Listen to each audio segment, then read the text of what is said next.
अस्सलाम वालेकुम। सरफराज अहमद पाकिस्तानी टीम का हेड कोच बने और पाकिस्तान में टैलेंट के साथ ज़्यादती हो जाए, ऐसा हो ही नहीं सकता। अजान अवैस, जिनको आज पूरी दुनिया जानती है, जिन्होंने आज बांग्लादेश के खिलाफ सेंचुरी स्कोर की, सिर्फ 150 गेंदों पर टेस्ट मैच में सेंचुरी स्कोर की और बांग्लादेश का टफ बॉलिंग अटैक फेस किया। अजान अवैस ने, जिनका डोमेस्टिक में भी बड़ा तगड़ा रिकॉर्ड था, 10 सेंचुरियां वो बनाकर आए थे अपने 33 मैचों में। सिर्फ 21 साल अजान अवैस की उम्र है और अपने डेब्यू पर सेंचुरी स्कोर करने वाले पाकिस्तान के 14वें खिलाड़ी आज बन चुके हैं अजान अवैस। लेकिन अजान अवैस, जिनको बांग्लादेश टूर से पहले कोई भी सिलेक्ट करने के हक में नहीं था, ख़ास तौर पर आकिब जावेद, वो आकिब जावेद जिसने हमेशा पाकिस्तानी टीम में पर्चियों को खिलाया है, जिसने मेरिट को पीछे करके, जिसने सिफारिशियों को पाकिस्तानी टीम में खिलाया है। लेकिन सरफराज अहमद हो और पाकिस्तानी टीम में पर्चियां खेल जाएं, ऐसा हो ही नहीं सकता। देख लें आप, जो दो बंदे जिन्होंने डेब्यू किया, अब्दुल्ला फजल और अजान अवैस, दोनों ने रन्स किए और आपके जो पुराने चले हुए कारतूस हैं सारे फेल हो गए इस मैच में। सिवाय एक रिजवान ने 50 की और आगा सलमान को चांस मिल गया और आपके शान मसूद जो कैप्टन हैं वो भी फ्लॉप हुए। आपके साउथ शकील वो भी इस मैच में फेल हुए। लेकिन सरफराज अहमद, जिसने इस टूर से पहले जब सिलेक्शन हो रही थी तो उस सिलेक्शन में आकिब जावेद ने शामिल किया साइम अयूब को टीम के अंदर, कि साइम अयूब को दौरा बांग्लादेश पर टेस्ट टीम में शामिल करते हैं। साइम अयूब, जिनको काफ़ी अरसे से बगैर किसी परफॉर्मेंस के पाकिस्तान टीम में खिला रहा है, और एक ही बंदा है वो आकिब जावेद।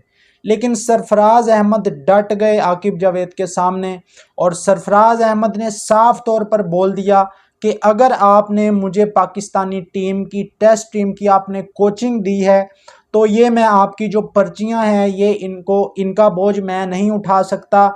आप अगर मुझे मेरी मर्जी की टीम नहीं देंगे, जो लड़के डिज़र्व करते हैं, जो लड़के जिन्होंने परफॉर्म किया है डोमेस्टिक में, अगर उनको मौका नहीं दिया जाता तो मेरी माजरत है पाकिस्तानी टीम की कोचिंग से, मैं इस टीम की कोचिंग नहीं करूँगा। तो अजान अवैस के लिए सरफराज अहमद आकिब जावेद से उन्होंने खूब जो है वो मुंह मारी हुई आकिब जावेद और सरफराज अहमद की। तो सरफराज अहमद शामिल करना चाहते थे अजान अवैस को। उसके बाद जब अजान अवैस पाकिस्तानी टीम में आए, उनको मौका मिला और उन्होंने डेब्यू पर ही बता दिया आकिब जावेद को और उन तमाम लोगों के मुंह बंद कर दिए जो पर्चियों को खिला रहे थे, एक अरसे से जो टीम में पर्चियों को खिला रहे थे।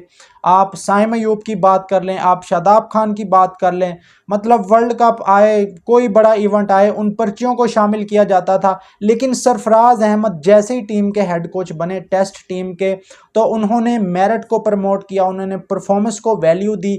उन्होंने अजान अवैस जैसे प्लेयर को, अब्दुल्ला फजल जैसे प्लेयर को टीम में शामिल करवाया और जिसका रिजल्ट आज ये निकला है कि पाकिस्तान अभी भी जो है वो 27 रन पीछे है बांग्लादेश से।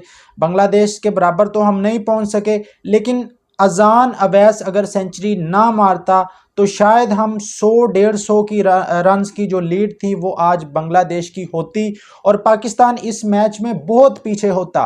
तो एक अजान अवैस और एक अब्दुल्ला फजल के आने से इतना ज़्यादा फ़र्क पड़ा है पाकिस्तानी टीम में। काश सरफराज अहमद को बाकी फॉर्मेट का भी हेड कोच बनाया जाता। वर्ल्ड कप में जो ब्लंडर हुए हैं, जो गलतियां की हैं पाकिस्तान ने, कम से कम ये बंदा मेरिट पर टीम सेलेक्ट करेगा। ये वो बंदा है जिसने अपनी कप्तानी में भी जो टीम थी वो मेरिट पर खिलाई है। किसी पर्ची को इसने टीम में नहीं डाला। जिस टाइम पर चैंपियन ट्रॉफी थी, जिन प्लेयर का हक बनता था उनको खिलाया और आप देख लें यंग टैलेंट लेकर गया और ये बंदा चैंपियन ट्रॉफी जीत कर आया। अंडर 19 का एशिया कप पाकिस्तानी टीम को जितवाया, अंडर 19 का वर्ल्ड कप जितवाया। ये वो सारे सबूत हैं सरफराज अहमद के। सरफराज अहमद वो बंदा है जिसने कभी भी जो है वो टैलेंट को पीछे नहीं किया और पर्चियों को टीम में शामिल नहीं किया। तो सरफराज अहमद ने कहा कि अगर अजान अवैस नहीं टीम में शामिल होगा तो मैं इस टीम की कोचिंग नहीं करूंगा। तो फिर अजान अवैस को मजबूरन शामिल करना पड़ा और मजबूरी के तहत शामिल किया गया अजान अवैस। आज पूरी दुनिया के अंदर जो है वो अजान अवैस के चर्चे हो रहे हैं, जो उसने सेंचुरी की है, क्या खूबसूरत उस लड़के ने सेंचुरी की है और 14वां खिलाड़ी पाकिस्तान का बन गया है ओवरऑल पाकिस्तान की टेस्ट क्रिकेट की हिस्ट्री में जिसने अपने डेब्यू पर सेंचुरी की है। आप लोग सरफराज अहमद के बारे में क्या राय रखते हैं? क्या सरफराज अहमद को पाकिस्तान की वाइट बॉल टीम का कोच होना चाहिए? कमेंट में अपनी राय का इजहार जरूर कीजिए। वीडियो अच्छी लगी हो तो लाइक और चैनल को सब्सक्राइब कर दें। इस तरह की वीडियो मिलते हैं नेक्स्ट वीडियो में।